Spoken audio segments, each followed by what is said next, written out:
తెలంగాణ రాష్ట్రం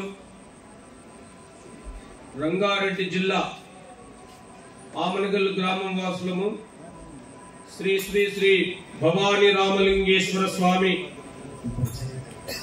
భజని మండలి వారిచే శ్రీ మల్లికార్జున భ్రమరాంబ దేవి సన్నిధిలో ఈ యొక్క ఆధ్యాత్మిక భజన చేయడము మా యొక్క అదృష్టము. మరి ఇక్కడ వచ్చిన విన్నవారికి కూడా శ్రీ మల్లికార్జున భ్రమరాంబ మాత కృపా కటాక్షలు వెళ్ళవేళలా కలగాలని చెప్పి కోరుకుంటున్నాము, ప్రార్థిస్తున్నాము. అయితే చిన్న మంగళారతి ఉంటుంది. స్వామికి మంగళారతి కాగానే శాంతి మంత్రంతో ముగింపు జరుగుతుంది. ఓం మంగళం ఓంకార మంగళం.